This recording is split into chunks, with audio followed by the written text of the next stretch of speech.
সপ্তমী, সপ্তমীতে শেষ, হ্যাপি সপ্তমী, সবাই খুব ভালো করে আনন্দে। ওকে নিয়ে ঠাকুর দেখতে যাচ্ছি আর ওর হাত ধরে হেঁটে হেঁটে ঠাকুর দেখতে যাচ্ছি, এর থেকে আর বড় কি হতে পারে বল। আমরা বেরিয়ে পড়েছি। তোমরা এখানে বসছো তো আমি কোথায় বসবো? তুমি পেছনে বসো। হ্যাঁ আমি পেছনে বলছি না। ওকে নিয়েছো?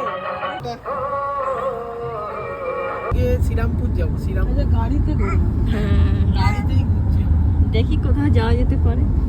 রিভান, আমাদের গাড়ি খারাপ, আমরা যাব কি করে ঠাকুর দেখতে? রাস্তার মধ্যখানে হাইওয়েতে দাঁড়িয়ে পড়ি। মিস্ত্রি পাওয়া গেছে, দেখা যাক কি হয়, না হলে আমাদের যে কি অবস্থা হবে কে জানে। আমাদের গাড়ি খারাপ হয়ে গেছে রিভান, কি হবে এবারে? আমরা রাস্তার মাঝখানে দাঁড়িয়ে গেছি। যা যা, কি হবে কি হবে এবার? আপাতত স্টার্ট হয়েছে, গাড়িটা যেখানে দাঁড়িয়েছে স্টার্টটা বন্ধ হয়েছে। পাশেই লরি অনেক গ্যারেজ ট্যারেজ রয়েছে, যার জন্য আমাদের গাড়িটা আবার ঠিক হলো। ওখানে দুটো মিস্ত্রিকে পাওয়া গেছিল, না হলে কি হতো কি হতো না হলে। উঠেছি আজকে আমরা এখান থেকে বাড়ি ভেতরে। আমি তো আবার উবের দেখছি, এখান থেকে উবের পাওয়া যায় কিনা দেখছিলাম। জায়গাটা গাড়িটা সারাতে বোট ফোট খুলে সারাতে হবে। আর তুমি তো ওয়াইপারটাকে ভেঙে দিচ্ছিলে। শ্রীরামপুর চলে এসেছি আমরা, পৌঁছে গেছি। না না ঘুরাবো। এখানে একটা ষাঁড় আছে, ষাঁড়টাকে রিভান দেখছে, দেখে বলছে যা যা শ্রীরামপুর দে বাড়িতে।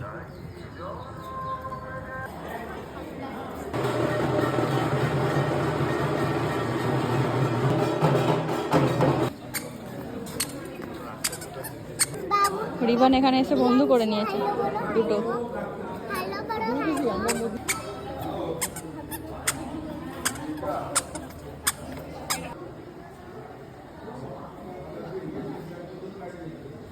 আসো, আমরা এখন যাচ্ছি শ্রীরামপুর রাজবাড়িতে ঠাকুর দেখতে।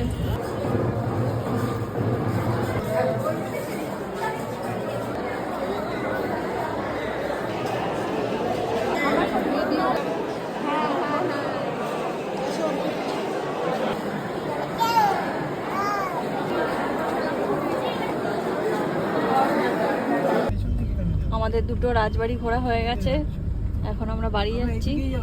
আর রিভান একদম কাঁদেনি, রিভান সব থেকে বেশি এনজয় করেছে, আবার পোজ দিয়ে দিয়ে ছবি তুলছে, তাই তো রিভান?